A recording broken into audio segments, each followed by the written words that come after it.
Hello all. A warm welcome from JPL Talkies. I, Yashaswat Tungare, along with Sushank Pimple, are going to host this space, and we are going to discuss in depth about the ongoing T20 World Cup that is taking place in USA and West Indies. So the USA phase is already over, and we are moving into the Super 8s now, which is entirely going to take place in West Indies, and we are going to cover all the aspects of it based on data-driven analysis, and our major focus would be on Team India. So this is the first edition of JPL Talkies, and we are here to stay, we are here to conquer, and we are here to provide as many data points as possible, so that it will be an interesting one when you watch the game, when you watch your game with the family, with friends, and you'll realize how technical analysis plays a very important role while watching the game. So welcome, Sushank. Hi, Yashaswa. Hello, everyone. This is Sushant. Finally, we are here. Welcome you all Yeah. to JSU Premier League Talkies. We have been waiting for this day for quite a long time. And finally, here we are. And we are really happy to kickstart this with you all today. So, as Right. Yashaswa discussed, along with these fixtures, we are going to discuss few data points. And without wasting any more time, we are just going to address the elephant in the room. So, Right. It's been a crazy World Cup. Like there have been so many upsets. Then the matches have been abandoned due to rains, floods, whatnot. And then the special pitch of Nassau. It was laid down from Melbourne, and it produced magic. A crazy World Cup. This we saw New Zealand going home. We saw Pakistan going home. England almost got away with a scare. But yeah. here we are with our Super 8 teams. So this looks like a crazy lineup. But I feel what I feel here is there are some very strong teams, and there are teams who can majorly create upsets. So, what do you think of Group A, Sushank? As the sequence signifies India and Australia from me for me from Group A, but again, I would not rule out Afghanistan completely. So that first fixture on the 28th of June between India and Afghanistan is going to be decided. So India and Mhm. Australia as of now for me, but everything depends on the first fixture of India, which we are going to discuss very much in detail today. Right, right. India Afghanistan is going Uh, to be a crucial game. how about you, Yashaswa? Group B, what are your top two teams? Group B looks a bit tricky considering there are like three teams which have pretty much similar the potential. England are the standout performers, and I fancy them as the first team. Discussing about South Africa and West Indies, so I believe South Africa might sneak in through. You cannot rule out West Indies. I mean, they are playing in their home conditions, crowd behind them. They know the conditions well. So West Indies are going, and then the X factor of each and every player. They perform really well. They are like, I mean, T20 specialists. They play all around the year, and this could be a major factor. So the West Indies versus South Africa game is going to be a potential knockout, basically. At the same time, what I feel is USA have chipped in, but it could turn out to be a difficult one against these experienced three squads. They were playing in their home conditions, and already they have sent one team back home today. They have their return flight to Lahore. Oh, I think they still have one more upset in them. that would be crazy. But since, Yes, as it I, will I be. mean, yeah, since I told we're majorly going to discuss about India's potential games of Super 8. Therefore, focusing on that thing, these are the venues where India is going to play. And India is going to play its first T20 of Super 8 on 20th June against Afghanistan. The second one would be 2 days later on 22nd at Antigua. And the third one would be the biggest one, India versus Australia at St. Lucia. So we have a score to settle of 19th November against Australians, and we hope that Team India would be able to, bypass this particular biggest challenge of theirs. But overall, the fixtures are looking good, uh, especially the pitches. I believe they're going to be better in comparison to what we witnessed in the USA phase. And Barbados has a rich history. I believe we are going to see our batsmen scoring runs, our spinners coming in a good way because we went with four spinners. So how this is going to be crucial, what we are going to do is we are going to do a data analysis of how the pitch has behaved and what all scores have been achieved by the teams, how the spinners and pacers have taken wickets. So this is all like lined up, but it's kind of a very neck-to-neck contest between India and Afghanistan. So we hope that India turns out to be the victors once the game gets over. So Hope Kensington being a Oval it keyword is. over here. Right, right. Yeah, hope is the. I mean, hope is something that you need to have. And Yeah. the Afghanistan would be having hopes as well. They have performed well. They've been very Yeah. strong. If you see, the leading run scorer is Rahman Gurbaz of this particular edition. Similarly, if you see the wickets column, so it is Fazal Haq Faruqi who has taken the most number of wickets. So overall, if you see this stats column, it is basically driven by the Afghanistan only. It's going to be tough. Yeah, we are favorites before the start of match, but if you go with the data and the stats, then they are heavily back towards Afghanistan. Yeah, right. So what do you think, Sushank? How the data is going to help in these games? Data is going to help us immensely over here because that would really determine where we are heading towards because India is going to play its first match in West Indies at Kensington Oval, Barbados. So all the three matches India has played till date, they have been in US. Uh, two matches in Nassau and one match in Florida has was washed out.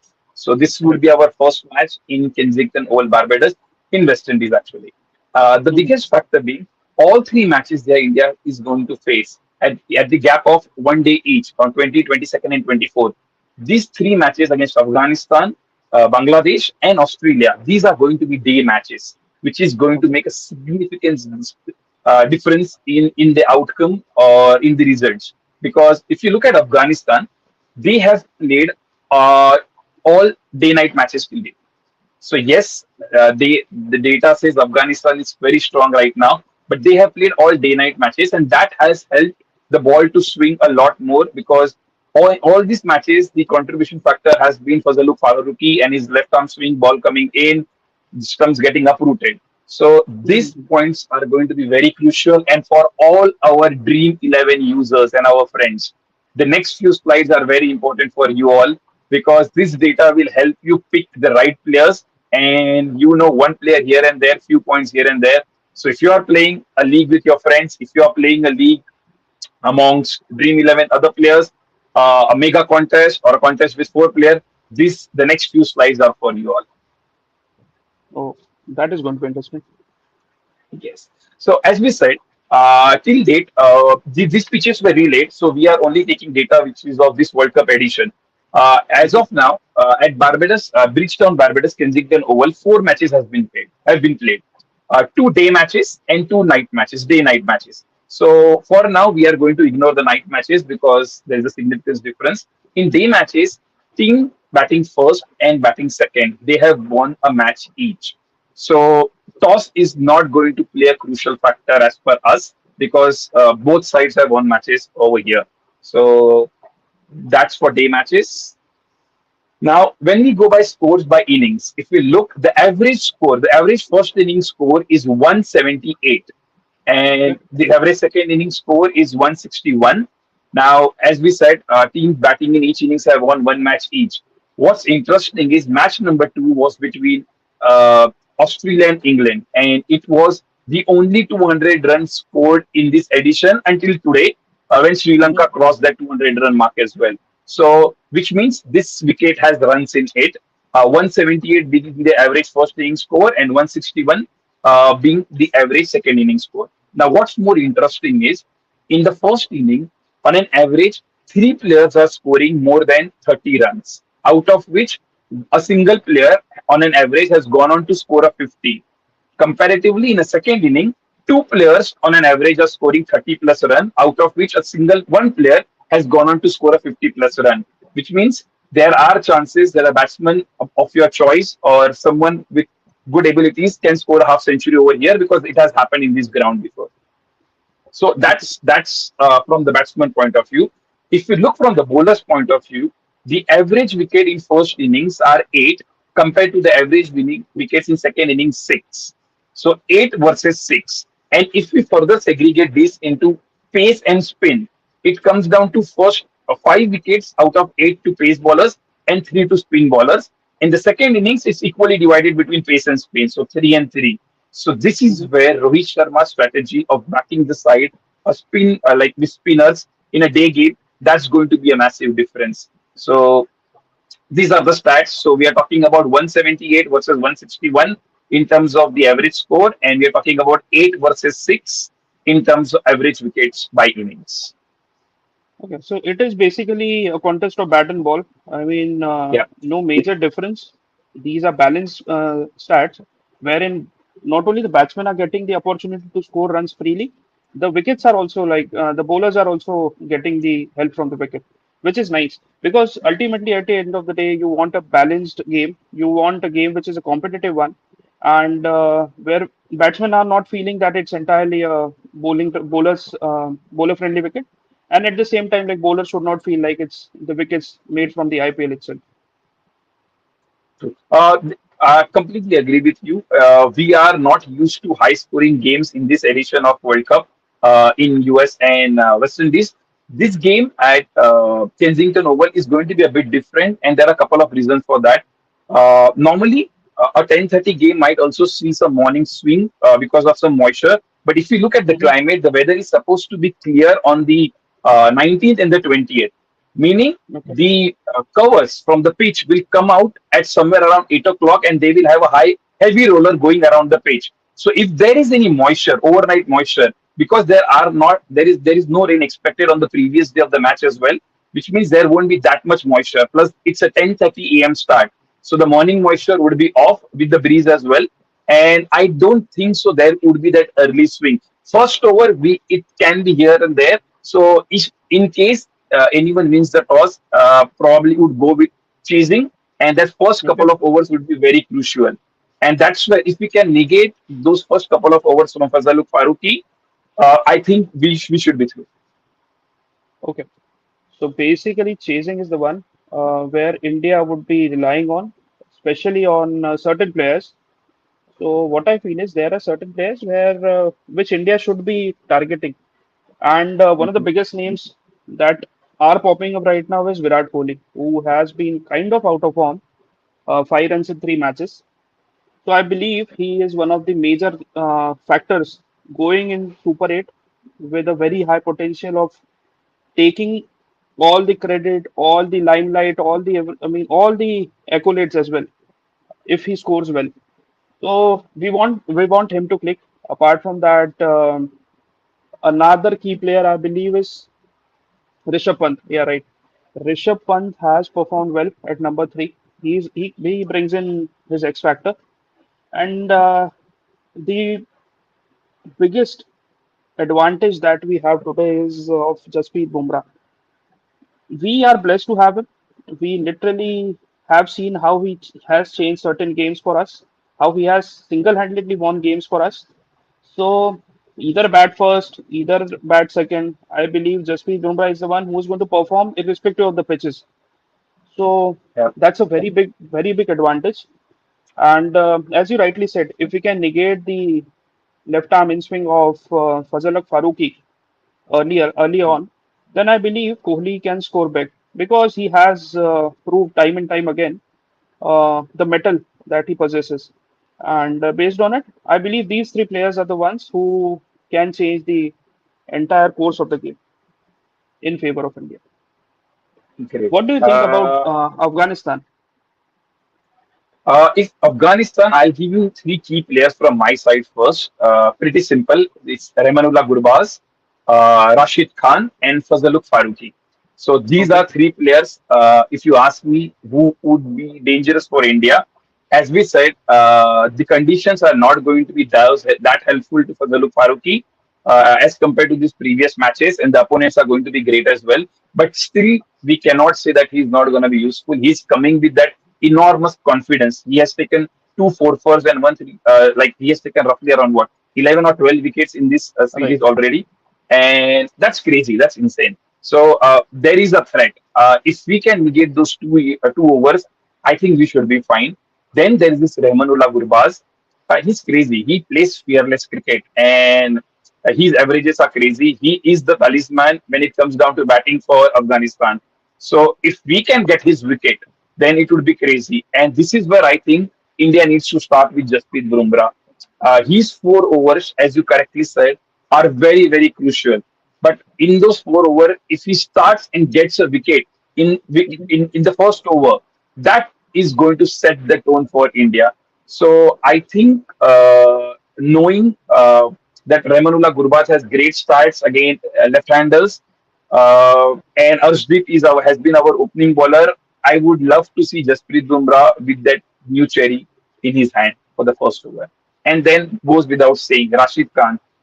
He is the symbol for Afghanistan.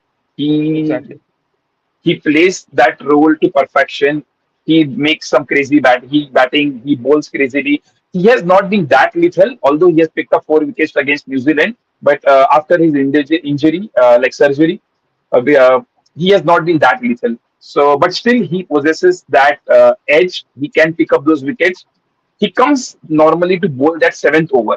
So again, I believe in the first over, if we can negate and not give any wickets to Faruqi, and then if we can be say one down and say like 60 for one or 70 for one after 6 overs, it is going to be a Mhm. completely different ball game with Rashid Khan because Kohli tackles Rashid Khan exceedingly well. We saw Right. in that GT versus RCB match at Ahmedabad, and we have seen Kohli plays Rashid Khan pretty well. So I believe if we can go around 60, 70 runs for one wicket, then Rashid Khan would not be that big threat. But if you have three down, then it's altogether a different bowler. Right. So these three are the player, and the three players that Yashaswa said from India and these three players from Afghanistan. I believe that six players that everyone needs to have in their team when they are making a Dream 11 team or whichever platform they are making their teams on. These six are a must have in their teams. Exactly. Uh, Coming to the six players, apart from that, I have one question regarding the inclusion of Shivam Dubey. So, can Sanju Samson be looked up to, or team would be sticking to Shivam Dubey? I I'm not sure how it's going to fare out with Dravid and Rohit Sharma in the camp because if the game against Ireland would have gone through, we really would have seen some changes or Sanju Samson, Yashasvi Jaiswal, Kuldeep Yadav all getting a chance and some match practice as well. But Right. that game being washed out, we seriously don't know what's going on in the think tank. I honestly believe that Kuldeep Yadav is going to play this match, and I think he is going to replace Mohammad Siraj in that game, going by the performances. But Mm-hmm. I'm still not sure with Shivam Dubey, Hardik Pandya, Akshar Patel, Ravindra Jadeja. We are going with four all-rounders, and we can't say that everyone is perfectly all-rounder as well. I think in Exactly. recent matches, Akshar Patel has been given more preference to Ravindra Jadeja as well. So when it comes to Shivam Dubey, if Akshar Patel and Shivam Dubey, if they toss up between them, looking at the pitch conditions, I am okay. But if you ask me honestly, I think instead of Shivam Dubey, Sanju Samson deserves that place and should have been in the squad. Rinku Singh was ideal for that position, because, but let's not talk of him because he's in the reserves and he's not going to make it to the Indian squad. But Unfortunately. Shivam Dubey is a big hitter and he can make a difference. But then we want someone who will come good in the matches we need. Like if the top order fails and if Shivam Dubey doesn't come good Mm-hmm. in the match against Afghanistan, it's going to be another Ambati Raidu versus the 3D player Vijay Shankar saga continuing. Right. Yes. But overall, if you Say, see, yeah, please mhm. go. No, in the same way, apart from these three key Afghanistan players, who do you think Yashasva from the Afghanistan camp can be a threat to us? Apart from these three. Considering the pitch, as you mentioned, that spinners can come in handy. So, Noor Ahmed is one of those players I have always looked up to because he has that potential. He is pretty much like Rashid Khan, if you take away the batting. In bowling, I believe like he is kind of unorthodox. Then the way he brings in, he's very young. and at young age he has performed at various places for T20 franchises. So I believe Noor Ahmed is one. Then I'm not sure if Mujibur Rahman would be getting the chance to play. But then if he gets, so like it's a all-out spinning attack from Afghanistan who might come in. So these are the key players from Afghanistan. Mohammad Nabi comes down. So I believe it should be Noor Ahmed. Yeah, I think with Mohammad Nabi and Rashid Khan guaranteed a place, it would be either of Mujib or Noor. And I think they would give significance to Noor, knowing that Kohli has problem with the left-arm orthodox Right. bowlers, and he is a finger spinner. Plus, Rishabh Pant doesn't average good when it comes down to spinners, Hmm. and we need Rishabh Pant to fire because Yeah, he has that surprise element. So I think it's going to be Noor. And again, if we are around 60 to 70 after 6 7 overs, I think then we should be fine. exactly. Yeah. As long as our openers stay for the till the power play, I think it would be a cruise control for us. Yeah, so I think as we said, Jasprit Bumrah taking charge and bowling that very first over to Rahmanullah Gurbaz, that would so Hmm. set the tone of the match for me because as we were discussing on the call other day, uh, Arshdeep Singh bowling to Rahmanullah Gurbaz gives me Zair Khan bowling to Matthew Hayden from 2003 World Cup final. It gives me some flashes of that because he is very good when it comes down to again to this left arms medium fast bowlers. Right, right. And if the ball is not going to swing, then it's going to be even more difficult. So it doesn't look like a straightforward cakewalk for India, I believe, considering the prowess of Afghanistan, which has increased a lot in the last few years. Otherwise, if you see on paper, so India is definitely very strong in comparison to a lot of teams. Only Australia comes in, and probably England.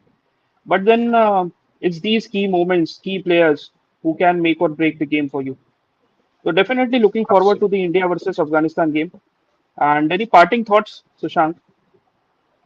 No, I think this has been a great discussion. And likewise, we'll come back with another video which will feature India versus Bangladesh. And Right. until then, a few more matches on the Super 8 group stages will be done. So we will have a better idea. All I would say is the team winning this India versus Afghanistan fixture would have one leg already in the semi-finale because they are going to play three matches each in the Super 8. And if you win this first match, I think you need to win two out of those three to qualify for the semi-finals.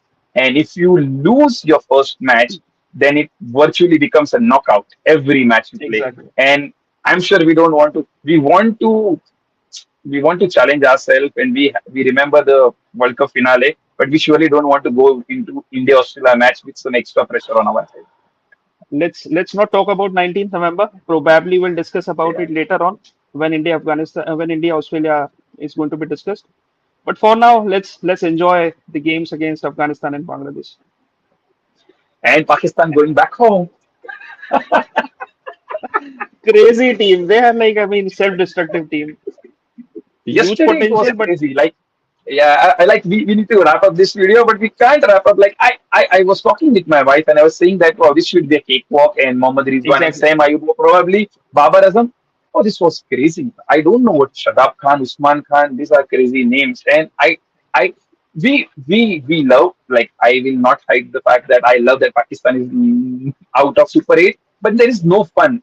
India, Pakistan, it is supposed to be sort of a competitive game. It's fun Right. when there Yeah. is competitiveness, and it's nice to have them around in Super 8 and everything. What's happening to them right now is not good to see. Like, it's very sad to see players like Shan Masood, Mohammad Harris, and all the big stars not playing around. Even yesterday, Naseem Shah was dropped and not any other star. Whereas I think Naseem Shah is one of the best bowlers they have had for a long, long time. So I think they think again. And as Rohit Sharma says, that what happens over there is like we don't want to discuss that. But once when they play competitive cricket, it's good to watch cricket. It's fun.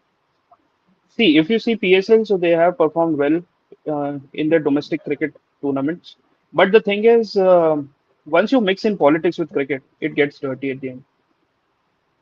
Yeah, but But we again, hope, PSL they yeah, yeah the PSL they say that the tracks are as good as the highways. So and The So tracks are Babar, highways. The pitches are the grounds are very small. The boundaries are very small. So yep, yes. a lot of factors are there. Yes. But But we hope, this was we a hope good.